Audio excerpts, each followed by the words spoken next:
हर रात हम सब एक ऐसी दुनिया में जाते हैं जो जितनी अजीब है उतनी ही कमाल की भी।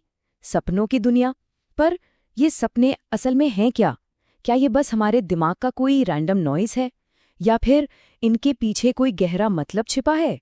तो चलिए आज इसी रहस्यमयी दुनिया में गोता लगाते हैं और समझने की कोशिश करते हैं कि साइंस इसके बारे में क्या कहता है। देखिए, इस पूरी बातचीत का जो निचोड़ है ना, वो इसी एक लाइन में है कि सपने हमारे सबकॉन्शियस माइंड की भाषा हैं। ये सुनने में तो बहुत पावरफुल लगता है ना, पर सवाल ये है कि क्या ये सिर्फ एक फिलॉसफिकल बात है या इसके पीछे कोई सॉलिड साइंस भी है? आइए इसी की तह तक चलते हैं। देखिए, एक जमाना था जब लोग सोचते थे कि सपनों का कोई मतलब नहीं होता, ये तो बस ऐसे ही आते जाते रहते हैं। लेकिन अब साइंस की समझ बिल्कुल बदल चुकी है। अब इसे एक एक बहुत जरूरी बायोलॉजिकल प्रोसेस माना जाता है।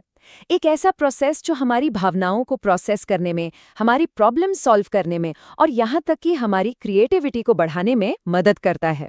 तो सवाल उठता है कि ये सपने आते कहाँ से हैं? वेल, ज्यादातर जो गहरे और एकदम यादगार सपने होते हैं ना, वो नींद की एक बहुत ही खास स्टेज में आते हैं। इसे कहते हैं आरईएम, यानी रैपिड आई मूवमेंट स्लीप। और सबसे कमाल की बात जानते हैं क्या है? इस स्टेज में हमारा दिमाग ऑलमोस्ट उतना ही एक्टिव होता है जितना जागते हुए होता है। कमाल है ना? ठीक है, तो अब जरा और अंदर चलते हैं। देखते हैं कि रेम स्लीप के दौरान हमारे दिमाग के अंदर आखिर चल क्या रहा होता है। इसे ऐसे समझिए, जैसे हर रात हमारे दिमाग में एक थिएटर चलता है और इसके कलाकार हमारे अपने ही न्यूरॉन्स। अब ये जो सपनों का पूरा एक्सपीरियंस है ना, इसे बनाने के लिए दिमाग के कई हिस्से मिलकर काम करते हैं। सबसे पहला खिलाड़ी है अमिगडाला। ये है हमारा इमोशन सेंटर। ये बहुत ज्यादा एक्टिव हो जाता है, तभी तो सपने इतने इमोशनल होते हैं। फिर आता है हिपोकैम्पस, जो हमारी यादों को आप कह सकते हैं कि एक साथ पिरोने का काम करता है।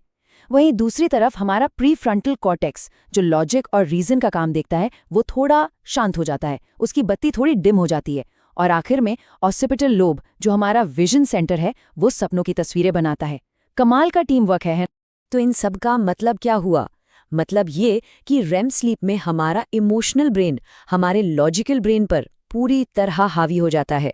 और यही यही वो वजह है कि हमारे सपने अक्सर इतने इंटेंस, इतने अजीब और भावनाओं से भरे होते हैं, जहां लॉजिक का कोई लेना देना ही नहीं होता। तो ये तो हुई बात कि सपने कैसे बनते हैं, पर असली और बड़ा सवाल तो ये है कि हम सपने देखते क्यों हैं? आखिर इनका पर्पस क्या है? साइकोलॉजी में इसे समझाने के लिए 3 बड़ी थियोरीज हैं। चलिए एक एक करके इन तीनों को समझते हैं। सबसे पहले बात करते हैं सिगमंड फ्रॉइड की। शायद सबसे फेमस थियोरी इन्हीं की है। फ्रॉइड के मुताबिक सपने हमारे सबकॉन्शियस माइंड तक पहुंचने का एक सीक्रेट पाथवे हैं। वो मानते थे कि सपने हमारी उन छिपी हुई इच्छाओं, हमारे डरों और उन उलझनों को बाहर लाते हैं जिन्हें हम जागते हुए कहीं अंदर दबा देते हैं। फ्रॉइड ने सपनों को समझने के लिए 2 बड़े आइडियाज दिए। पहला है मैनिफेस्ट कंटेंट। ये क्या है? ये है सपने की वो कहानी जो हमें याद रहती है, जो हमने देखी।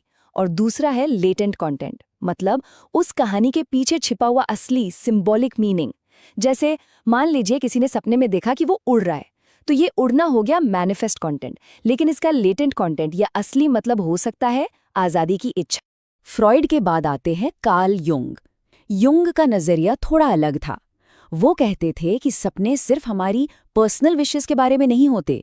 उनका मानना था कि हम सब इंसान एक कलेक्टिव अनकॉन्शियस का हिस्सा हैं। मतलब कुछ यूनिवर्सल सिंबल्स और कहानियां हैं जो हम सब शेयर करते हैं, और हमारे सपने हमें उसी गहरी कलेक्टिव सच्चाई से जोड़ते हैं। और फिर आती है तीसरी थ्योरी, जो ज्यादा मॉडर्न और न्यूरोसाइंटिफिक है। इसका नाम है एक्टिवेशन सिंथेसिस थ्योरी। ये थ्योरी कहती है कि रेम स्लीप के दौरान हमारा ब्रेन में न्यूरॉन्स रैंडमली फायर करते हैं, मतलब बस सिग्नल भेजते रहते हैं। और हमारा दिमाग जो हमेशा ढूंढता है, वो इन रैंडम सिग्नल्स को पकड़कर एक कहानी बुनने की कोशिश करता है। तो इस हिसाब से सपने असल में दिमाग की बनाने की एक कोशिश। तो चलिए क्विक रीकैप करते हैं फ्रॉइड के लिए। सपने आते हैं हमारी दबी हुई इच्छाओं से। जंग के लिए वो आते हैं कलेक्टिव अनकॉन्शियस से। और एक्टिवेशन सिंथेसिस थ्योरी के मुताबिक ये दिमाग की रैंडम सिग्नल से कहानी बनाने की कोशिश है। तीनों ही थ्योरीज सपनों को देखने का एक बिल्कुल अलग अलग नजरिया देती हैं, है ना?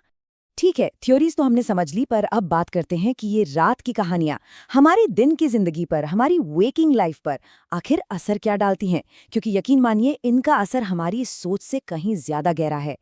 तो सबसे पहली और सबसे ज़रूरी बात, सपने हमारी मेमोरीज को ऑर्गेनाइज करने और हमारे इमोशंस को प्रोसेस करने के लिए बहुत बहुत ज़रूरी हैं।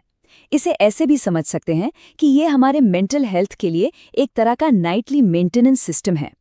पर यह सिस्टम काम कैसे करता है? देखिए, दिन में हमारे साथ कुछ होता है, कोई इवेंट, हमारा दिमाग उसे प्रोसेस करने के लिए फ्लैग कर लेता है। फिर रात में REM स्लीप के दौरान सपने उस मेमोरी को हमारी बाकी यादों के साथ जोड़ने में मदद करते हैं और फाइनली वो मेमोरी मजबूती से हमारे दिमाग में स्टोर हो जाती है। लर्निंग का एक बहुत ज़रूरी हिस्सा है ये। पर बात सिर्फ मेमोरी तक ही सीमित नहीं है। सपनों का एक और ज़बरदस्त फ़ायदा है। ये क्रिएटिविटी और प्रॉब्लम सॉल्विंग के लिए एक पावरफुल इंजन का काम कर सकते हैं। सोचिए, जब हमारा लॉजिकल दिमाग थोड़ा शांत होता है, तब हमारा मन ऐसे ऐसे कनेक्शंस बना सकता है जिनके बारे में हम जागते हुए कभी सोच भी नहीं सकते। और इसके सबूत इतिहास में भरे पड़े हैं। कई बड़ी बड़ी डिस्कवरीज और क्रिएशंस सपनों की देन है। केमिस्ट ऑगस्ट केक्युले ने बेंजीन की रिंग स्ट्रक्चर का सपना देखा। पॉल मकार्टनी ने येस्टरडे गाने की जो धुन है वो अपने सपने में सुनी थी। मतलब सपने वाकई में out of the box thinking को जन्म दे सकते हैं। तो इतनी सारी जानकारी के बाद सवाल ये है कि हम इसे अपने लाइफ में इस्तेमाल कैसे करें। चलिए अब कुछ प्रैक्टिकल तरीकों पर बात करते हैं जिनसे हम अपने सपनों की इस पावर से कनेक्ट कर सकते हैं। इसमें एक बहुत ही फैसिनेटिंग कॉन्सेप्ट आता है, लूसिड ड्रीमिंग का। ये वो कमाल की स्टेट है जब सपने में ही ये एहसास हो जाता है कि अरे, ये तो एक सपना है। और कभी-कभी तो सपने की कहानी को कंट्रोल भी किया जा सकता है। सोचिए, ये तो अपने ही दिमाग के अंदर एक प्लेग्राउंड बनाने जैसा है, जहां अपने डरों का सामना किया जा सकता है या कुछ नया सीखा जा सकता है। तो अपने सपनों से बेहतर तरीके से जुड़ने के लिए क्या किया जा सकता है? पहली चीज, अच्छी नींद को प्रायोरिटी बनाएं। दूसरा, स्ट्रेस कम करने की टेक्निक्स अपनाएं, जैसे मेडिटेशन वगैरह। और सबसे जरूरी, अपने बिस्तर के पास एक ड्रीम जर्नल रखिए और सुबह उठते ही जो भी सपना याद हो उसे लिख लीजिए। धीरे धीरे अपने ही मन के पैटर्न समझ आने लगेंगे। तो अगली बार जब सुबह नींद खुले तो बस अपने सपने को ऐसे ही जाने मत दीजिए। एक पल के लिए रुकिए। हो सकता है सबकॉन्शियस माइंड कुछ कहने की कोशिश कर रहा हो। सवाल बस इतना है, क्या हम सुन रहे हैं?